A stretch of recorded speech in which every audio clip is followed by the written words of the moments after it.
Assalamualaikum warahmatullahi wabarakatuh. Hai Sobat Pratama semuanya, welcome to Pratama Indomitra YouTube channel. Senang sekali pada kesempatan kali ini saya Salsabila dapat menemani Sobat Pratama semuanya dalam video Q&A. Nah, pada sesi video Q&A kali ini kita akan membahas pertanyaan-pertanyaan yang sebelumnya belum sempat terjawab di webinar pada tanggal 27 Januari yang lalu dengan topik strategi menghadapi pemeriksaan pajak tahun 2021.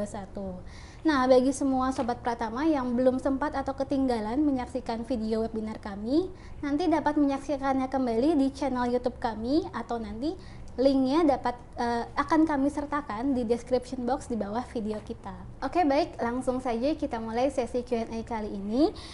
Izinkan saya menyapa narasumber kita yang tentunya luar biasa, yang merupakan CEO dari PT Pratama Indomitra Konsultan dan merupakan pembicara dalam webinar kami sebelumnya yang pada tanggal 27 Januari lalu, yaitu Bapak Dr. Priyanto Budi Saptono AKCA MBA.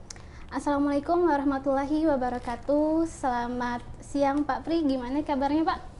Ya, waalaikumsalam warahmatullahi wabarakatuh. Alhamdulillah kabar baik Pak. Mbak Salsa gimana? Alhamdulillah Ya. sehat juga Pak. Oke. Tetap semangat ya Pak. Ya, siap. Oke, Semangat. baik. Ini di tangan saya ini ada sekitar 9 pertanyaan yang menunggu untuk dijawab pastinya Pak. Langsung aja nih ya Pak, kita Oke, mulai siap, ke Mbak. pertanyaan yang pertama.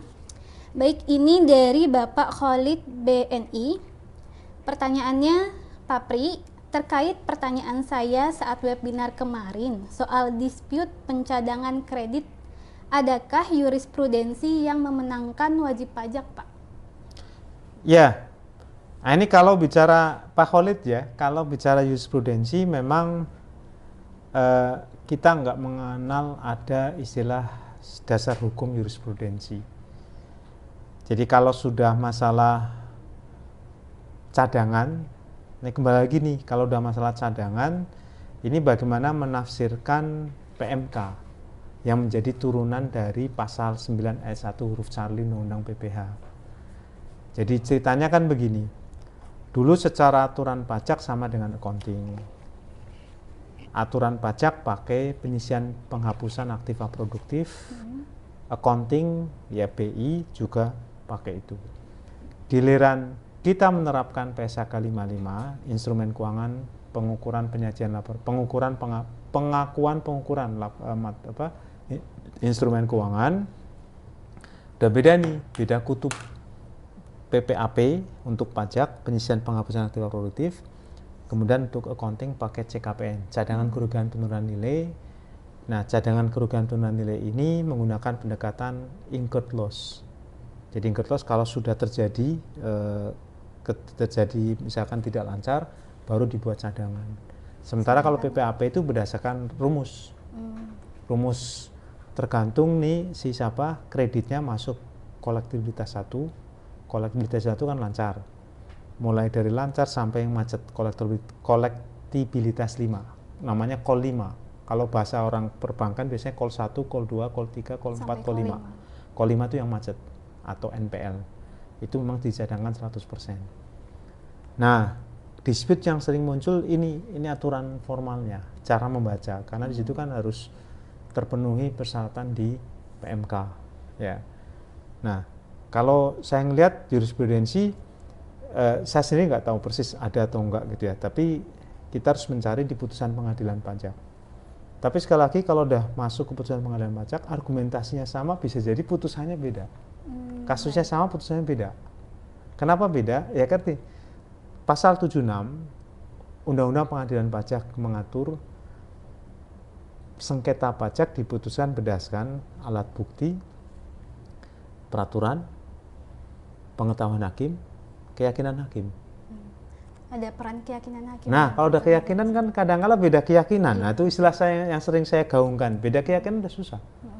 Makanya bisa berbeda untuk Bisa hasilnya berbeda. di pengadilan. Sama-sama di pengadilan negeri, nyuri ayam, kasusnya sama. Putusannya bisa beda. Karena keyakinan hakim di situ. Nah, ini yang membuat kita kadang-kala tidak memberikan, ya kasus hukum kita nggak bisa memberikan kepastian hukum. Itu. Jadi kalau Pak Khalid bertanya, saya tidak tahu karena ini kan harus ngecek keputusan pengadilan yang ada ya. Tapi yang jelas ini sengketa banyak. Bahkan pemeriksa yang saya temuin ketika meriksa salah satu bank pembangunan daerah mengatakan ini rata-rata nih kami diskusi di DJP, ini kasus pencadangan itu kasus umum di bank daerah itu di BPD. Di perusahaan-perusahaan perbankan lainnya yang perbankan nasional juga sama. Itu sama. Jadi karena memang cara membaca peraturan itu udah bisa beda. Nah, penafsirannya beda-beda. Penafsiran udah beda. Iya. Pendekatan penafsiran sendiri ada 4. Semuanya nggak salah. Mau tekstual. Nah, ini kan DJP juga kadang-kadang pakai tekstual, kadang-kadang pakai konteks, kadang-kadang pakai intensionalisme, tergantung dulu maunya apa sih. Kadang-kadang pakai misalkan purposivisme. Ini tujuan maunya apa nih sekarang? Peraturan ini tujuannya untuk apa? Atau nanti gabungan dari 3 ini. Jadi kalau udah kayak gini tergantung orangnya juga, si pemeriksanya juga melakukan judgment terhadap satu kasus, dia membaca ya saya pakainya ini. Nah, itu yang sering terjadi dan menjadi satu sumber ketidakpastian gitu. Karena penafsirannya sendiri beda, kemudian tidak ada jurisprudensi gitu, Mbak. Ya. Terima kasih banyak Pak Pri. Kemudian kita lanjut ke pertanyaan yang kedua. Ya. Ini dari Bapak Bagus Hasta. Pertanyaannya, Pak Pri izin bertanya, bagaimana jika Fiskus mengoreksi withholding tax 23 atas pendapatan jasa dengan alasan pengguna jasa tidak melakukan pemotongan? Apakah boleh seperti itu, Pak? Jadi kalau posisinya adalah withholding tax, berarti ini PPh 23 ya. Berarti ketika si pembayar nggak motong, dia salah. Dia salah, Fiskus bisa mengenakan, hei lu salah, lu nggak motong. Di Undang-Undang KUP, pasal 13 ayat 1, pokoknya kalau ada pajak kurang bayar, ini kan ada pajak kurang bayar nih, dari sudut withholding tax. Kalau dari konsep itu konsep scheduler taxation system. Ada objek pajak, belum disetorkan kas negara, ya sudah. Si Fiskus yang harus si wajib pajak yang harusnya motong salah dia kena sanksi. Kalau aturan yang lama kan bunga 2% per bulan. Ya. Kalau aturan yang baru kan di pasal 13 ayat 2 suku bunga acuan. Ya, suku bunga acuan ditambah 15%, kemudian dibagi 12 itu suku bunga acuan sanksi per bulannya. Ya. Gitu, Mbak. Ya. Baik, cukup jelas sekali Pak Pri. Kemudian pertanyaan yang ketiga ini dari Pak Freddy. Pak Pri, saya ingin bertanya terkait Per 24 PJ 2020, peraturan baru ya Pak. Jadi ini apakah perusahaan di mana COA GL-nya ini menggunakan bahasa Inggris walaupun angkanya rupiah wajib memberitahukan tertulis?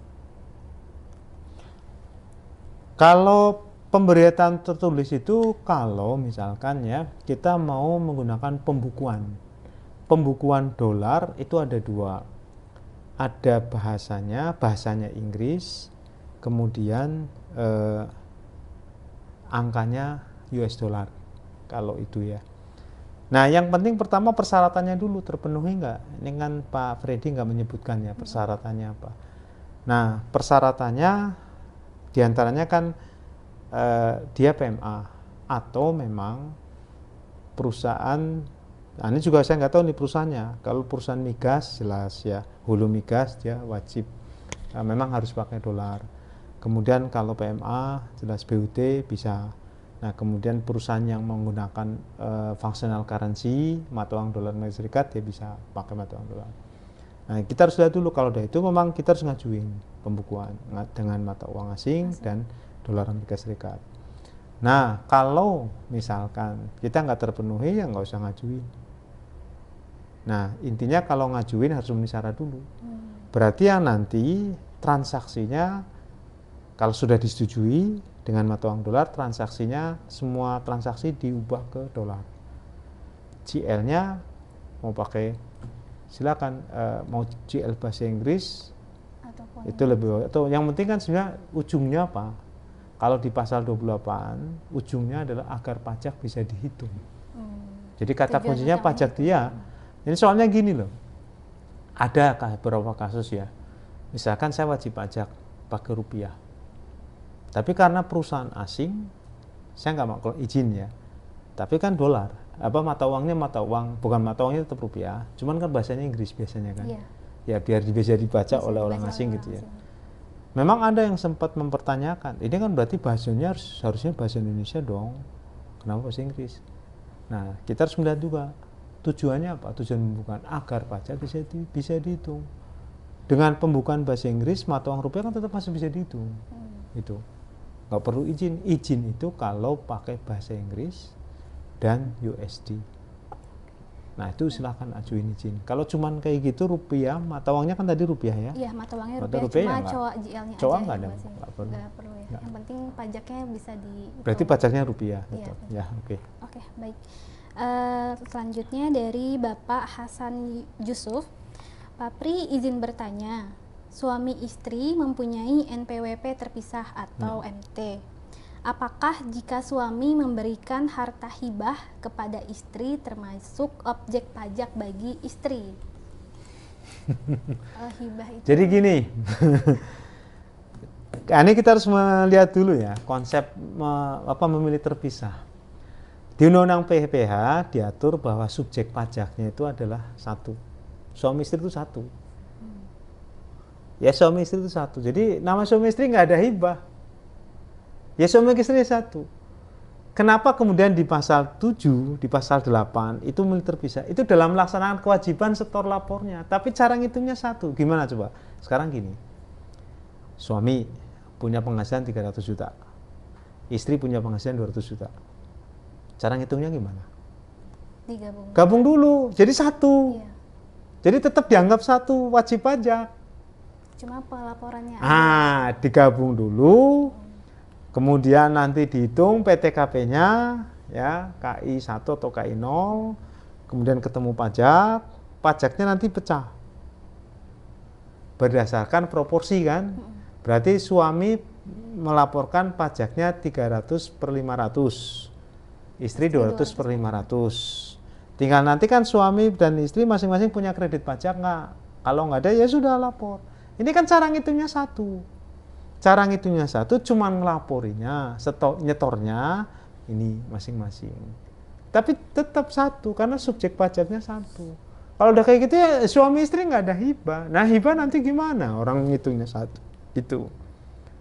Oke gitu ya. Jadi ini sesuai dengan konsep di dalam yang disebut subjek hukumnya itu orang pribadi siapa sih gitu. Kalau ada family itu memang perdebatan apakah bisa. Nah kita pakai namanya family satu ini subjek pajak yaitu suami. Tapi dengan keadaan tertentu kan bisa ke istri kan. Iya. Ketika tidak bisa memberikan nafkah atau mungkin musibah, cacat, nah tetap satu. Kalaupun nanti menjalankan terpisah, memilih terpisah satu juga. Dengan cara apa? Iya. Digabung dulu. Oke gitu. Oke, baik. Ya. Jelas sekali Pak. Selanjutnya pertanyaan dari Bapak Yurizal Fajri SE AKCA. Izin bertanya Pak, jika laba ditahan direklasifikasi ke modal disetor, apakah menjadi objek pajak? Terima kasih. Ya. Laba ditahan direklasifikasi menjadi modal disetor itu namanya stok dividen. Stok dividen itu objek pajak karena sama dengan dividen. Ya.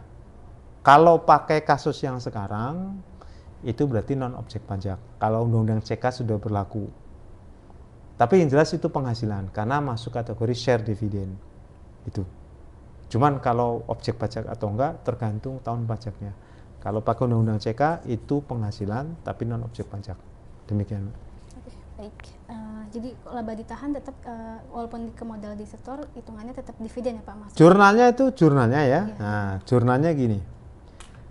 Laba ditahan kan itu ketika pindah ke modal di store itu jurnalnya debitnya dividen, stok dividen. Dividen itu mengurangi return earning.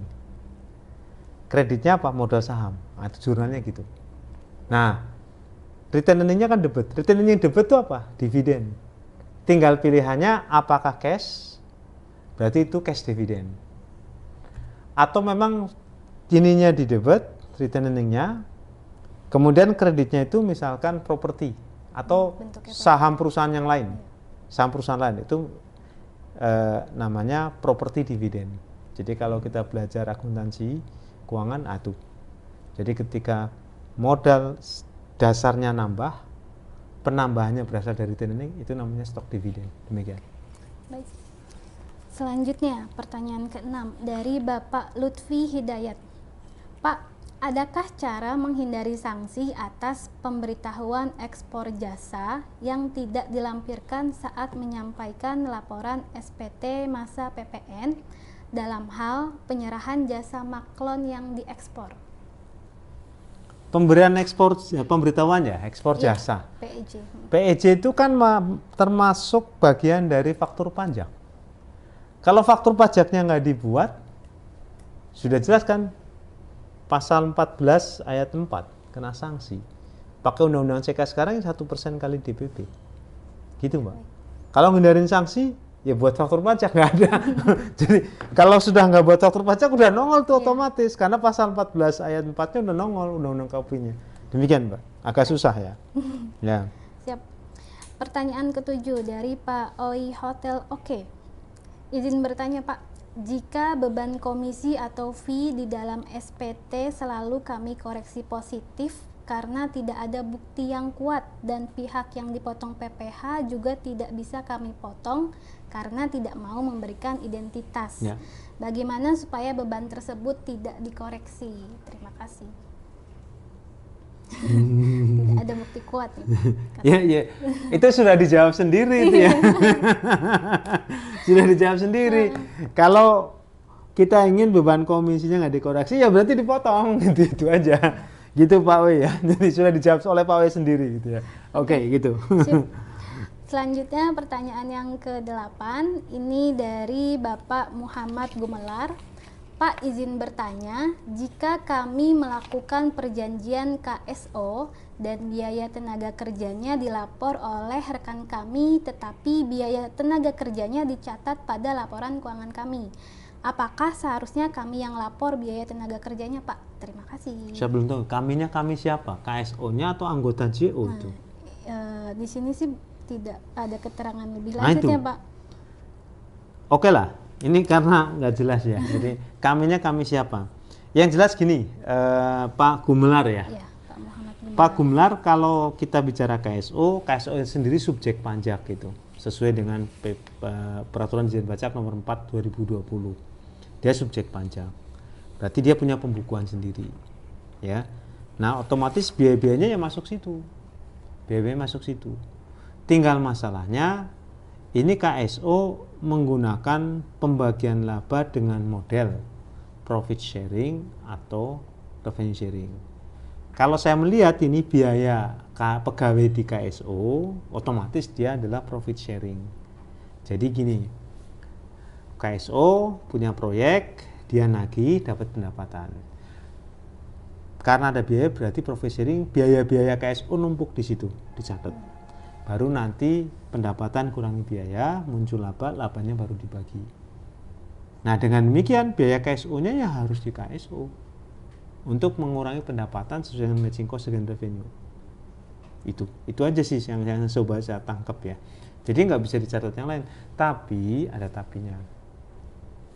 PSAK 66 itu nantinya, ini kan ada KSO.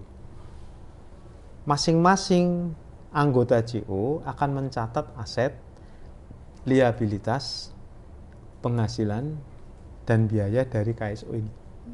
Total KSO satu itu buat laporan keuangan nanti dipecah, dilaporkan di masing-masing anggota JO. Demikian, Pak. Oke, baik. Wah, udah masuk ke pertanyaan terakhir nih, Pak. Okay. Ini dari Bapak Permadi Immanuel. Indikator pajak ditanggung pembeli jika tanggung renteng. Bagaimana Pak Pri? Terima kasih. Indikator pajak ditanggung pembeli jika tanggung renteng. Arahnya apa ya? Saya belum bisa menebak. Kalau tanggung renteng. Tanggung renteng yang jelas bagaimana? Ini kan berarti PPN lah, iya. Yang jelas gitu. Oke. Jadi Pak Permadi saya coba jawab ya. Karena saya belum nangkep jawaban pertanyaan Pak Permadi ini. PPN itu kan dikenakan, ini sering berulang-ulang nih. PPN itu dikenakan atas nilai tambah. Nilai tambah itu pakai rumus output min input. Cara ngenain pajaknya tidak langsung, outputnya kenain sendiri, inputnya kenain sendiri. Jadi nilai tambahnya nggak kena langsung. Kalau mau kena langsung, output min input dulu kurangi, baru kena pajak. Tapi ini kan nggak, outputnya kenain pajak, inputnya kenain pajak. Jadi dianggap indirect tax. Nah, sekarang pertanyaan berikutnya adalah yang mungut pajak siapa? Yang bayar pajak adalah si taxable person. Itu yang kita kenal PKP. Oh, berarti penjual. Tinggal masalahnya kan PPN-nya nempel ke nilai tambah. Nilai tambahnya itu ada di barang atau jasa yang ini, yang berpindah dari pemberi jasa, dari penjual kepada penerima jasa atau pembeli barang. Nah, karena PPN yang pindah sini, pertanyaan yang muncul adalah, ini PPN yang nanggung siapa? Apakah taxable person? Bisa. Kalau PPN ditanggung oleh si penjual, berarti kalau ekspor ada PPN. Kalau impor nggak ada, karena impor kan penjualnya di luar negeri. Kalau ekspor penjualnya di dalam negeri, tunduk pada undang PPN, berarti bisa. Oke. Masalahnya impor jadi ngatur tentang TPN. Apa kata dunia? Ekspor malah kena pajak, impor nggak kena pajak. Berarti kan nggak bersaing. Akhirnya nggak mungkin kalau PPN ditanggung oleh si penjual asal barang. Itu yang kita sebut sebagai origin principle. Origin principle asal barang. Oke, kalau gitu coba PPN ditanggung oleh konsumen. Ini yang disebut dengan konsumen kan tujuan barang. Destination principle. Kalau kayak gini berarti ekspor. Yang nanggung kan konsumen di luar negeri. Luar negeri nggak tunduk pada undang-undang PPN, berarti ekspor nggak terutang karena ada di luar negeri. Giliran impor terutang karena konsumennya di dalam negeri. Ada undang-undang PPN di situ. Akhirnya setiap negara yang menerapkan PPN sepakat menggunakan pendekatan destination principle. Dengan demikian, ketika konsumen beli barang tapi dia belum bayar PPN, disitulah muncul tanggung jawab renteng. Kantor pajak sesekali bisa nagih terus mengut PPN. Dan ini ada dasarnya pasal 16 Fanta Undang-Undang PPN. Gitu sih Mbak, saya coba jawab ya. Oke, ya. Baik. Terima kasih banyak Pak Pri atas jawaban-jawabannya yang sangat komprehensif, sangat lengkap, sangat jelas. Semoga Sobat Pratama sekalian juga dapat mengambil pelajaran yang sangat baik dari Pak Pri dari jawaban pertanyaan-pertanyaan di sesi webinar kita kemarin.